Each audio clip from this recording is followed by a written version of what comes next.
Thank you Lord, sa wakas sumahod na rin ako. Totoo pala na lahat ng hirap may kapalit na ginhawa. Hindi pa naman ganong kalakihan yung sinasahod ko, pero at least ito na yun. Ito na yung hinihintay ko na habang nag-aaral ako ay kumikita na din ako ng pera. Kumikita na rin ako ng pera na hindi naaapektuhan yung aking pag-aaral. Sa loob ng isang linggo may pahinga pa rin naman ako. At dun sa pahinga na yon, dun ako bumabawi para magawa ng video. Tulad ngayon, kagigising ko pa lang. Uuwi muna ako sa amin para gumawa ng video. Panggabi pa naman yung pasok sa school, kaya sa umaga kaya ko pang gumawa ng video. Tama, kayang-kaya mo. Basta marunong ko lang ng time management dahil importante sa lahat yun. Pero dapat sasamahan mo rin ang sipag, ng tiyaga dahil hindi madali ang success. Marami kang pagdadaanan ng mga failures, disappointments, pero alam nyo ba, yung failures, yung disappointments, hindi ko itinatapon yun. Hindi ko rin binabaliwala. Hindi ko rin hinahayaan na kainin ako ng sistema nito. Ginagawa ko lang aral sa lahat ng pinagdadaanan ko. At alam mo ba ang sikreto ng buhay? Huwag mong ikakaya kung sino ka. Huwag mo ring pikihin kung anong estado ng buhay mo ngayon para malaya kang makagalaw.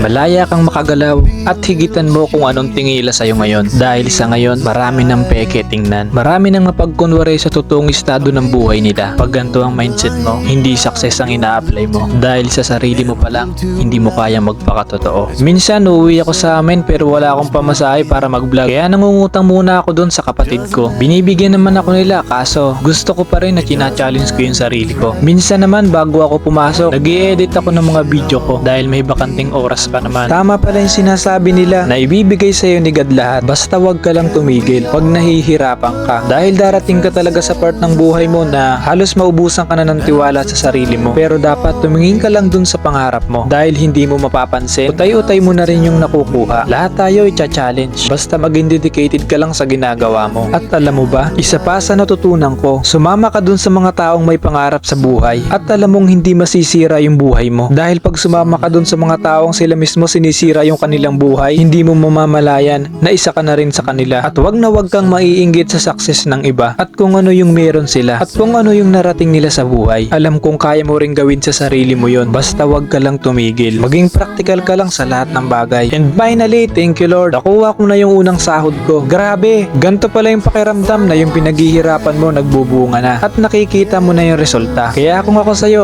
subukan mo na rin. Alam kang natatakot ka lang. Natatakot ka lang na paano kung mag-fail ako, paano kung madapa ako. Pero alam mo ba na yung pagkakamali natin yung magpapalakas sa atin. Huwag mong hayaang kainin ka ng takot kung ano yung lakas na natitira pa sa'yo. Dahil lahat ng naging successful sa buhay, hindi rin madali ang kanilang pinagdaanan. Kaya pag napagod ka, magpahinga ka lang tapos ituloy mo kung ano yung nasimulan mo. The sun and the moon.